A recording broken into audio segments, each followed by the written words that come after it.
Hi everyone, it's Bella, and today I'd like to talk to you about the total lunar eclipse blood moon at 25 degrees of Scorpio, which will occur on the 15th or 16th of May, depending on where you are on the planet. A total lunar eclipse is a full moon on steroids with a much longer and more powerful effect. It takes place when the Earth comes between the Sun and the Moon, and its shadow covers the Moon. Now, eclipse watchers can see the Moon turning red when the eclipse reaches its point of totality. Now, eclipses can catapult us into alignment with our life's purpose and destiny path, and this can be uncomfortable or exciting, depending on how you are personally affected. Our consciousness and our subconsciousness are more out of sorts with a full moon lunar eclipse such as this. Regions that will be able to see at least some parts of the eclipse will be Southwest Europe, Southwest Asia, Africa, much of North America, South America, the Pacific, the Atlantic, the Indian Ocean, as well as Antarctica. Now, this eclipse is taking place in the nakshatra of Vishika, whose symbol is the trident, and some say two branches, leading to one's sole purpose. And again, emphasizing the importance of being shifted into alignment, the two branches also indicating a choice point here, a fork in the road, or paths possibly separating. It also covers topics to do with delightfulness, vessels of poison, power, position, and authority. And with the South Node currently in Scorpio, we are dealing with a lot of letting go in general, never mind the fact that this is a South Node lunar eclipse in Scorpio. This is a letting go lunation, but also with the Scorpio energy of getting rid of toxicity. It's a great time to detox. It's a great time to detox everything in your life, whether it's the way you eat, whether it's things you have in your house, whether it's relationships, and to just look at what is no longer working, what is no longer good for you, what needs to be purged. And we can also see on a world scale, dealing a lot with sexual scandals coming out, being exposed, corrupt governments, contaminated water, with the Scorpio energy as well. So we want to make sure we look at all of that, and we become more aware of also the condition of the water that we are drinking. Now, the moon is in the third decan of Scorpio, in debility, but the third decan is ruled by Cancer, which the moon naturally rules, giving it an extra oomph. Therefore, this lunar eclipse is super powerful. Its effects can be felt 6 months prior or post in the areas affected, so you've already have some energy in the Scorpio house of your chart. But it will most likely play out in the next 6 months, this ending. And also, especially with Pluto now retrograde and also going direct in October, there will be a lot more coming out in the next 6 months. Now, if you look back, you can look back at about 18 years ago, 2003, 2004, there was an eclipse in this area, and so similar life areas and themes are impacted with this one. So you can think back at that time and what major themes were a thing for you at that time. Now, many planets are currently in the last decan of their sign, denoting a strong theme of a chapter that is closing. We currently have the Sun, Uranus, and the North Node in earthy Taurus, disposited over by Venus in fiery Aries, in debility.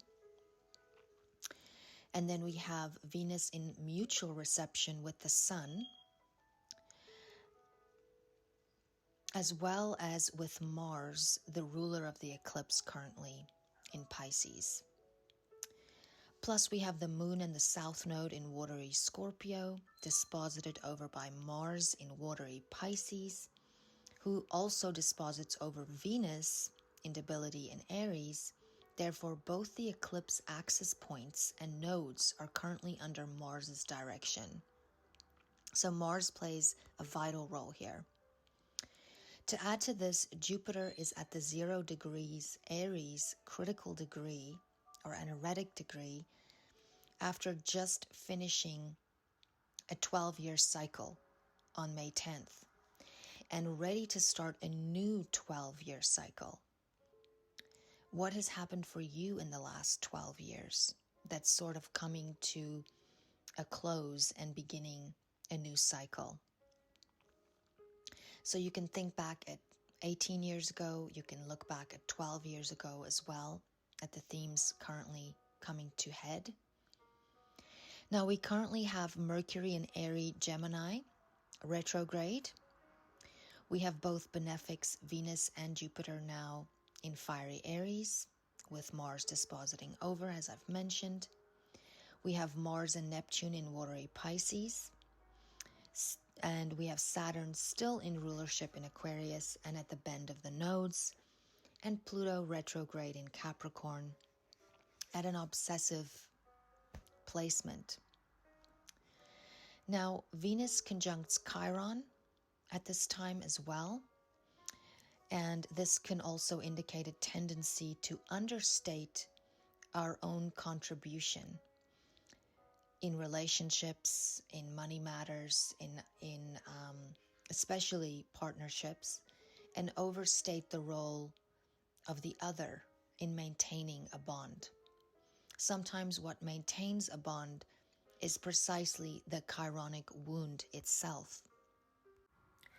And Chiron represents our core wounds from usually a young age, and how we can overcome them. So these things are unpurposely really triggered in order for us to deal with that pain and help ourselves to learn the lessons and heal, and also help others. Your Chiron wound is normally an area where you can really help others because you know the pain and how to work through it. So this is definitely also being triggered here with Venus conjuncting Chiron. Now you may desire more meaningful emotional exchanges now, more than at any other time.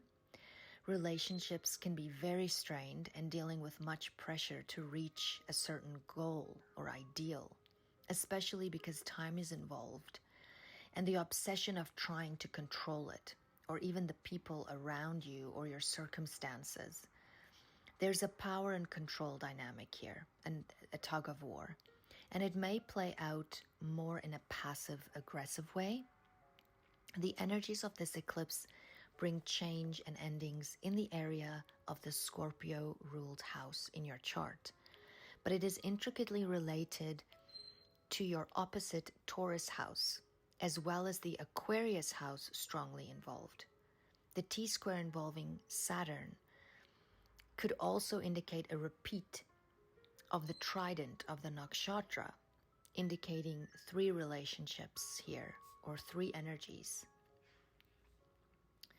Emotions can be very strong right now. You can feel powerless or powerful, but be careful, as Mercury retrograde can indicate to us that it is much easier now to make mistakes or to miscommunicate.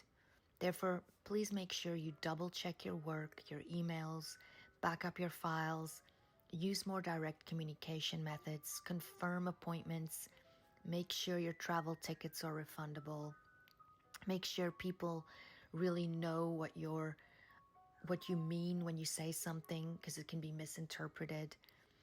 Mercury retrograde, though, can be a great time to proofread work, to study, to research something more in depth, and really investigate our communication styles and tones with those around us.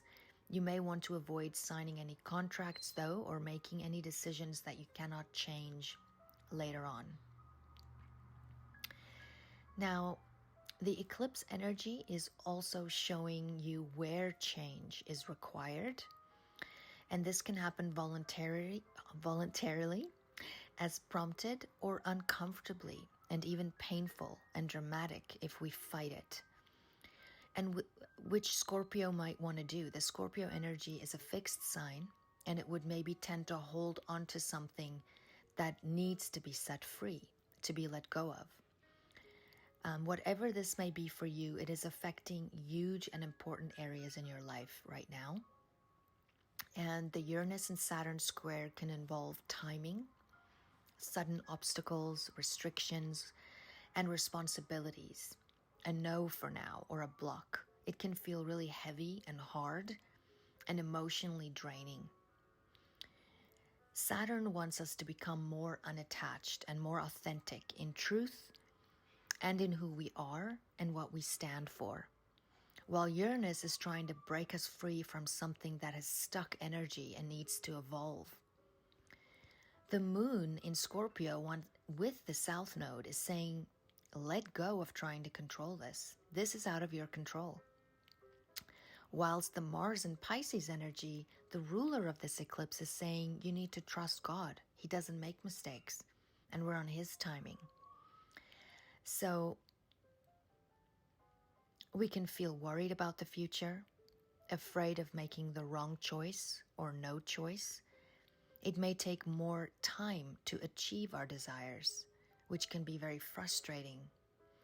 We may feel very depressed and gutted, almost grieving at this time in some sense, or not happy with where we are or the circumstances of a particular area of our life or relationships.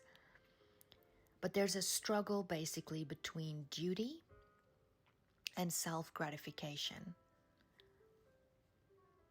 There could be something that you are responsible for that takes the lead now. And you have to put your own wishes maybe on the back burner at first. Therefore, brute honesty with ourselves and the people in our lives are of utmost importance.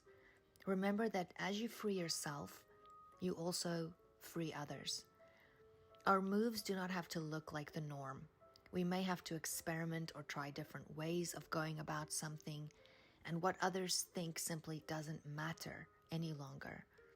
Most likely, more people will follow suit. Our actions or reactions can be very intuitive now, with Mars in Pisces, with Neptune trining this lunation. And in some area of your life, you can feel like there's a spiritual war that you're fighting. Around the 22nd, the energy should be evident as to whether we might have taken a wrong turn. Pluto is in a hidden sextile with Jupiter. And if we have worked hard for something or suffered in some way, you may feel more awarded around the 25th of the month, when Jupiter is met by the moon. Mercury retrograde is also in a hidden trine with Pluto, and which can indicate that we may need to communicate about something important.